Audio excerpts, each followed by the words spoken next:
태어나는 순간 하늘의 노인이 당신의 새끼손가락에 보이지 않는 붉은 실을 묶습니다. 그 실 끝에는 언젠가 반드시 만나게 될 사람이 있죠. 그런데 만약 그 실 끝의 사람이 당신을 죽일 운명이라면 어떻게 하시겠습니까? 오늘은 그 실을 끊어내려 했던 한 남자의 이야기입니다. 지금 이 순간 당신의 새끼손가락에 실이 하나 묶여 있다고 상상해 보세요. 눈으로 볼 수도 없고 손끝으로 만져지지도 않는 실입니다.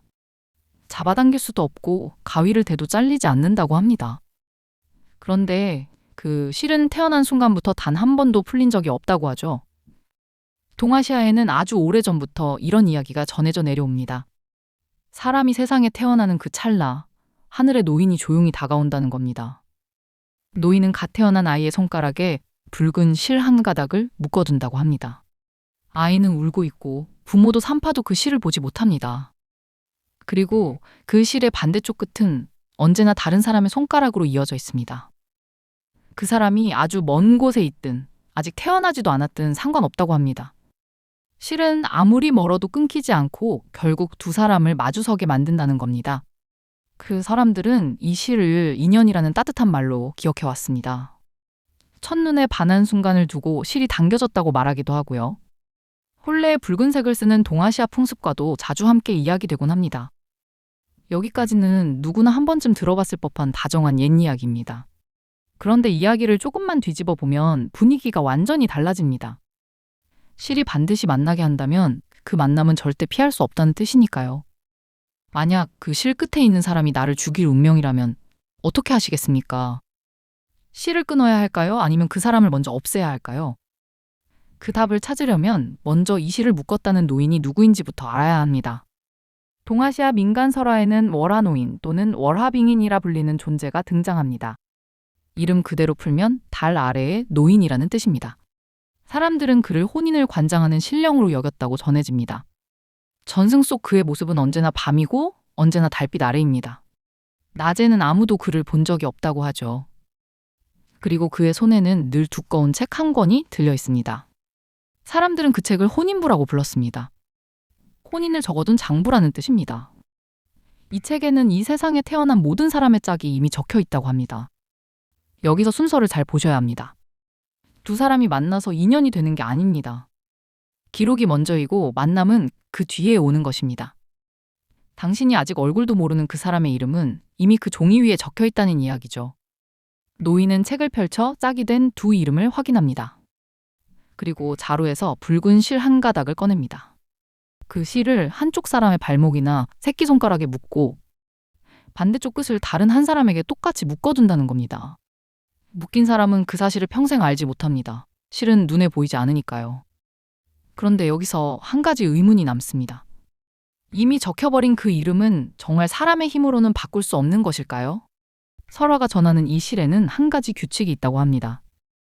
늘어날 수는 있어도 결코 끊어지지는 않는다는 것입니다. 두 사람 사이가 멀어지면 실은 그만큼 길게 늘어납니다. 산을 넘고 강을 건너도 실은 팽팽하게 따라붙는다고 하죠. 배를 타고 바다를 건너도 실은 그 거리만큼 조용히 늘어날 뿐이라고 전해집니다. 거리를 벌리는 일은 실을 끊는 게 아니라 그저 실을 늘리는 일이었던 겁니다. 그래서 이 실 앞에서는 도망이라는 말 자체가 성립하지 않습니다. 어쩌면 그 도망마저 실이 미리 그려둔 길일지도 모릅니다. 더 서늘한 건 이 실이 사람의 마음을 전혀 묻지 않는다는 점입니다. 서로를 미워해도 심지어 원수 집안이어도 실은 그대로 이어져 있다고 하죠. 부모의 원한이 두 집안을 갈라놓아도 묶인 손가락은 풀리지 않습니다. 미움도 원한도 실을 묶는 조건에는 애초에 들어있지 않았던 겁니다. 신분이라는 벽 앞에서도 실은 조금도 물러서지 않습니다. 한쪽이 높은 집 자제이고 다른 한쪽이 이름 없는 아이여도 마찬가지라고 전해집니다. 평생 스칠 일조차 없어 보이던 두 사람이 어느 날 마주서게 된다는 겁니다. 그러니까 이 실은 마음에 드는 좋은 사람을 보내주는 실이 아니었습니다. 정해진 사람을 기어이 데려오는 실입니다. 그 사람이 누구든 상관없이 말이죠. 그 사실을 깨달은 순간 사람들의 표정은 조금씩 달라지기 시작했습니다. 실 끝에 선 얼굴이 반갑지 않다면 그 실은 인연이 아니라 올가미가 되니까요. 붉은 실을 두고 마을마다 조금씩 다르게 전해오는 말이 하나 더 있었습니다. 이 실은 누군가에게는 축복이었지만 누군가에게는 낙인이었다는 겁니다. 짝이 이미 정해져 있다는 말은 귀로 들을 때는 참 따뜻합니다. 그런데 그 문장을 그대로 뒤집으면 전혀 다른 뜻이 하나 남습니다. 그 사람에게서 죽을 때까지 벗어날 수 없다는 뜻이 되니까요. 좋아서 다가가는 게 아니라 이미 정해져 있으니 끌려가는 겁니다. 선택할 수 없는 사랑에는 인연이라는 이름을 붙이기가 어렵습니다. 그건 마음이라기보다 매듭이고 만남이라기보다 결박에 가깝습니다. 그래서 옛사람들 중에는 이 시를 축복이 아니라 짐으로 여긴 이들이 있었습니다. 손가락 끝을 자꾸 문지르거나 실이 걸렸다는 자리를 천으로 감고 다녔다는 이야기도 남아 있습니다. 어떤 이는 혼례를 몇 해나 미루었고 어떤 이는 아예 고향을 떠났습니다. 실이 그렇게 늘어난다면 아주 멀리 가버리면 언젠가는 끊어지지 않겠느냐고 믿은 겁니다. 하지만 실을 끊으려 했던 자들의 이야기는 늘 비슷한 방식으로 끝이 납니다. 도망친 그 길이 결국 실이 이끌어둔 길이었다는 결말로 말이죠. 그래서 이 설화에는 축복 쪽 이야기와 저주 쪽 이야기가 나란히 전해집니다. 오늘 들려드릴 이야기는 그중 뒤쪽 실을 저주로 받아들인 사람의 기록입니다. 실 끝에 있는 사람을 만나지 않으려고 반평생을 걸어 도망친 남자의 이야기죠. 그리고 그 남자에게 그 말을 처음 꺼낸 사람이 이야기 앞머리에 서 있습니다. 그 고을에서 점술 하나로 이름을 알린 나이든 노인이었습니다. 이름이 무엇인지 어디서 왔는지 아는 사람은 없었습니다. 고을 사람들은 그를 그저 점쟁이 어른이라고만 불렀습니다. 그가 언제부터 그 자리에 살았는지조차 분명하지 않았습니다. 다만 한 가지만은 모두가 입을 모아 말했습니다. 그 노인이 내린 예언은 지금까지 단 한 번도 틀린 적이 없었다는 겁니다. 흉년이들 해를 미리 짚었고 돌아오지 못할 배를 미리 말했다고 전해집니다. 그래서 사람들은 그를 찾아가면서도 속으로는 조금씩 두려워했습니다. 좋은 말을 들으러 갔다가 평생 잊지 못할 말을 안고 나오는 일이 있었으니까요. 어느 날 그 집 문을 두드린 사람은 고을에서 손꼽히는 부유한 상인 집안의 아들이었습니다. 편의상 진수라고 부르겠습니다. 진수는 혼인을 코앞에 둔 사람이었습니다. 집안끼리 오래전에 정해둔 혼처가 있었고 날짜까지 이미 잡혀 있었습니다. 그가 노인을 찾아간 이유는 아주 단순했습니다. 복 많은 짝을 만난다는 흔한 덕담 한마디를 듣고 싶었던 겁니다. 노인은 진수의 손을 펴게 하고는 한참을 말없이 들여다보았습니다. 그런데 시간이 길어질수록 노인의 낯빛이 조금씩 어두워졌습니다. 노인이 마침내 손끝으로 짚은 곳은 진수의 새끼손가락이었습니다. 거기에 붉은 실이 한 가닥 걸려 있다고 했습니다. 그리고 그 실 끝에 있는 여인이 언젠가 진수를 죽음으로 이끌게 될 거라고 덧붙였습니다. 그런데 잘 들어보면 노인은 그녀가 그를 죽인다고 말한 적이 없습니다. 죽음으로 이끈다고 했을 뿐입니다. 그 한마디의 차이를 진수가 그날 알아챘다면 이야기는 여기서 끝났을지도 모릅니다. 이런 이야기는 사실 이 고을에서만 전해지는 게 아닙니다. 동서양을 막론하고 아주 오래된 서사구조 하나가 반복됩니다. 그리스 비극 속 오이디푸스도 아버지를 죽인다는 신탁을 들었습니다. 그 신탁이 두려워 아이를 멀리 내다 버린 손이 결국 신탁을 완성시켰습니다. 예언을 피하려 도망친 그 거리만큼 예언은 오히려 더 정확해졌습니다. 이상하죠. 아무것도 몰랐다면 아무 일도 벌어지지 않았을 텐데 말입니다. 심리학에는 자기실현적 예언이라는 오래된 개념이 있습니다. 어떤 결과를 믿어버린 사람이 자기도 모르게 그 결과에 맞춰 행동한다는 겁니다. 성적이 오를 아이라고 무작위로 지목된 학생들이 실제로 성적이 올랐다는 연구도 알려져 있습니다. 아이가 달라진 게 아니라 그 아이를 보는 어른의 눈이 달라졌을 뿐이었습니다. 예언은 정보가 아니라 사람의 행동을 바꾸는 방아쇠였던 겁니다. 그래서 이런 이야기에서 진짜 무서운 건 예언의 내용이 아닙니다. 그 말을 들은 사람이 그것을 머릿속에서 어떻게 옮겨 적었느냐입니다. 노인의 문장에는 칼도, 독도, 손도 등장하지 않았습니다. 진수는 그 빈칸을 전부 자기 공포로 채워 넣었습니다. 죽음으로 이끈다는 말을 그녀가 나를 죽인다는 말로 바꿔 읽은 겁니다. 그 순간부터 예언은 노인의 것이 아니라 진수의 것이 되었습니다. 그리고 진수의 이야기도 이 구조에서 한 걸음도 벗어나지 못합니다. 바로 그날 밤부터 진수의 손가락이 저릿거리기 시작했습니다. 처음에 진수는 그 말을 그냥 웃어 넘겼습니다. 점쟁이 노인의 말은 그저 겁을 주려는 소리라 여겼고 혼례 준비도 예정대로 이어갔습니다. 믿지 않는 것이 가장 편한 선택이었으니까요. 그런데 저릿거림은 하룻밤으로 끝나지 않았습니다. 새끼손가락 끝에서 시작된 그 감각은 밤마다 거의 같은 시각에 찾아왔습니다. 낮에는 아무렇지도 않다가 등불을 끄고 자리에 누우면 어김없이 되살아났습니다. 진수는 손가락을 문질러도 보고 천으로 단단히 묶어도 봤습니다. 소용이 없었습니다. 그 감각은 살갗이 아니라 그 안쪽에서 올라왔으니까요. 그리고 잠이 들면 이번에는 꿈이 시작됐습니다. 꿈속에서는 붉은 실 한 가닥이 그의 손가락에서 스르르 풀려나옵니다.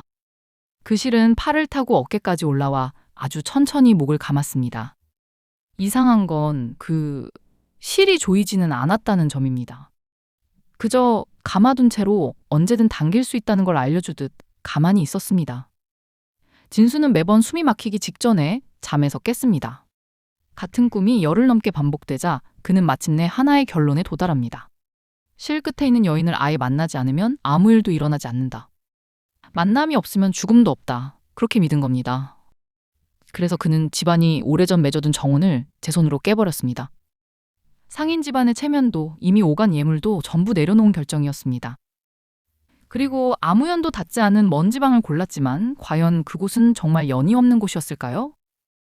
진수가 고른 곳은 산을 3개나 넘어야 닿는 이름조차 낯선 바닷가 고을이었습니다.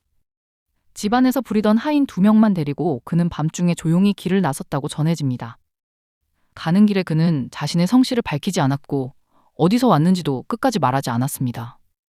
혼처는 중매인이 사흘 만에 급하게 이어준 자리였습니다. 얼굴도 모르고 나이도 모르고 그저 딸 가진 집이라는 말 한마디면 충분했습니다. 예물은 제대로 갖출 새도 없이 은자 몇 냥으로 대신했다고 합니다. 혼례는 대낮에 손님도 거의 없이 반나절 만에 끝났습니다. 그날 처음으로 진수는 손가락에 저릿한 느낌이 사라진 걸 알아차렸습니다. 밤마다 목을 감아오던 그 꿈도 떠나온 뒤로는 한 번도 꾸지 않았습니다. 이제야 실이 끊어졌다고 그는 스스로에게 몇 번이나 말했습니다. 해가 지고 신방에 촛불이 켜졌습니다. 붉은 천이 씌워진 신부가 방 한가운데 조용히 앉아 있었습니다. 진수는 떨리는 손으로 그 천을 걷어 올렸습니다. 그리고 촛불 아래 드러난 얼굴을 본 순간 그는 그대로 얼어붙었습니다. 눈매도 입가의 주름도 어린 시절 딱 한 번 마주쳤던 그 점쟁이 노인과 똑같았습니다. 그녀는 다름 아닌 그 노인의 손녀였던 것입니다. 실은 애초에 그녀를 향해 뻗어 있었고 도망친 방향 자체가 실이 당긴 방향이었던 겁니다. 산을 3개 넘은 그 길은 벗어난 길이 아니라 끌려온 길이었습니다. 촛불이 꺼지고 신부는 아무것도 모른 채 깊이 잠들었습니다. 그리고 공포에 질린 진수의 손이 잠든 그녀의 목을 향해 천천히 뻗어나갔습니다. 그때 그의 머릿속에는 단 하나의 생각뿐이었습니다. 실 끝에 사람만 없으면 된다는 생각이었죠. 그 여인만 사라지면 예언도 함께 끊어진다고 믿은 겁니다. 그것 말고 다른 방법은 끝내 떠오르지 않았습니다. 그는 그렇게 스스로를 설득했습니다. 떨리는 손끝이 잠든 신부의 목덜미에 아주 천천히 닿았습니다. 그런데 바로 그 순간 진수의 숨이 턱 막혀오기 시작했습니다. 그의 목을 조여오는 것은 신부의 2 손이 아니었습니다. 전혀 다른 무언가였습니다. 바로 자기 새끼손가락에 묶여있던 그 붉은 실이었습니다. 보이지도 만져지지도 않던 실이 이제 제 목을 칭칭 감고 있었습니다. 신부 쪽으로 손을 뻗을수록 실은 더 팽팽하게 당겨졌습니다. 손을 거두려 했지만 몸은 이미 말을 듣지 않았습니다. 손가락 하나 까딱할 수 없었습니다. 아무리 늘어나도 끊어지지 않는다던 그 규칙이 이런 식으로 돌아온 것입니다. 촌농이 굳어가는 방 안에서 그는 소리 한 번 내지 못했습니다. 다음날 아침 인기척이 없자 마을 사람들이 그 방문을 열었습니다. 진수는 바닥에 쓰러져 있었고 방 안에는 실 한 가닥도 없었습니다. 목에는 눌린 자국도 몸싸움을 한 흔적도 남아있지 않았습니다. 신부는 아무 상처도 없이 그대로 곤히 잠들어 있었습니다. 숨소리마저 고요했습니다. 밤사이 무슨 일이 있었는지 그녀는 전혀 알지 못했다고 전해집니다. 진수가 왜 죽었는지 그 사이는 끝내 밝혀지지 않았습니다. 다만 사람들은 그 노인이 남긴 말을 다시 곱씹기 시작했습니다. 노인은 단 한 번도 그녀가 그를 해칠 거라고 말한 적이 없었습니다. 노인이 한 말은 오직 하나뿐이었습니다. 실끝의 여인이 그를 죽음으로 이끌게 될 거라는 것이었죠. 이끈다는 말과 해친다는 말 사이에는 아주 깊은 골이 하나 있습니다.